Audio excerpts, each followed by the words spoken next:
6 minutes, so. Got it. And the title of his speech is The Heedless Juggernaut. The Heedless Juggernaut, Lance King. Good morning, Madam Toastmaster, fellow Toastmasters, and our newest member. Welcome. Today, I'm going to tell you a little bit about myself, but I'd like to start that with a quote that has followed me since high school that I've heedlessly, well, it shows a little bit of how I've heedlessly dived headfirst in everything that I do in life. This quote's from Jack London, and it goes as follows. I'd rather be ashes than dust.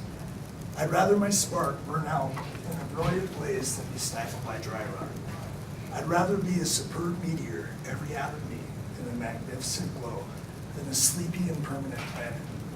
The function of man is to live, not to exist. I will not spend my days trying to prolong them. I will use my time. So the quote itself is something that I've taken with me my entire life. My name is Lance King. I was born in Lompoc, California. It is also known as the City of Flowers. It's also the flower seed capital of the world. It's surrounded by 270 degrees of ocean, and Vandenberg Air Force Base sits within 5 miles of the city of Lompoc. From there, I moved in first grade to Bullhead City, which is just south of Hoover, the Hoover Dam on the Colorado River. It is known as being one of the hottest cities in the United States on average.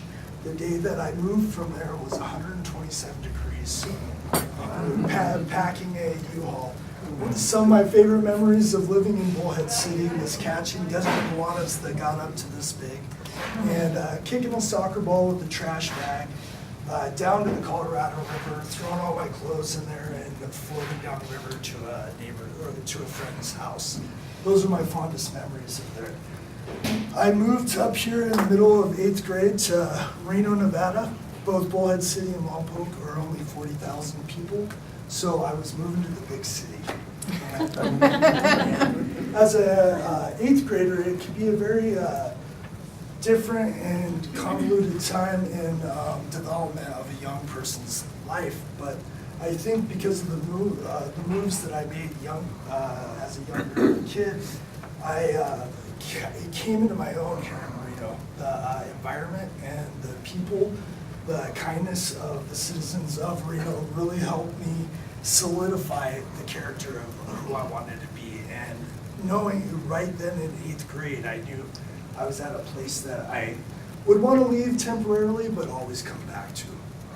So I started high school, got very involved with sports,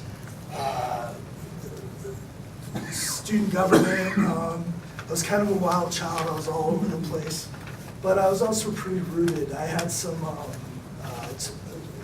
issues, family, tumultuous. So a family actually took me in. I ended up getting adopted through the rest of high school because, again, I didn't want to leave Reno, and my family was moving yet again.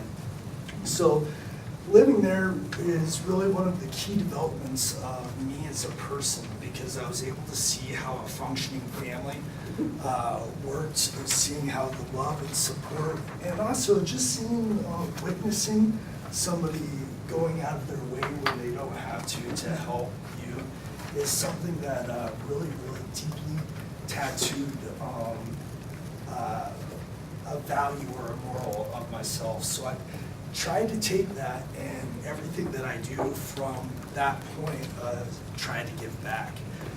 So where am I now? I ended up going to college because of this family. I had no intentions. In fact, the mom grabbed me by the ear. My ear still hurts from when you're going to college.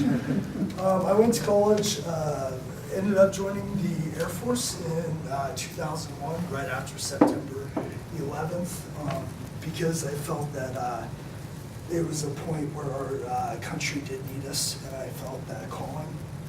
And I thought I was just going to do it for a short amount of time.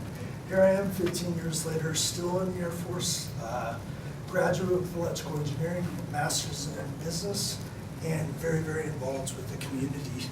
Currently, I work with TEDx Reno. It's a complete voluntary effort of highlighting local speakers and our citizenry here, trying to get a spotlight on the great things that Reno, Nevada has. So, the stuff that I've talked about and the different things that I've gotten to, one of the most important things that I like to point out is that even if you're off doing a bunch of different things, it's very important to remember to come back and have fun. So work hard, be diligent. It's something, work hard, play hard, that we talk about in the military all the time, but it's also very important to go out there and have fun. So I'm going to tell you a few things that are interesting of my way of getting away from all work.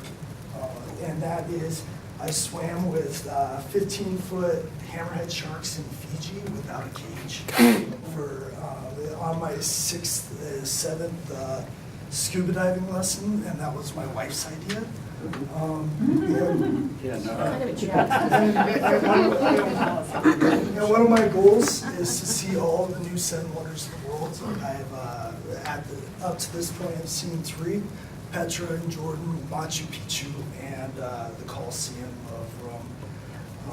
And that's about it. Remember to have fun while you're living your life. Thank you.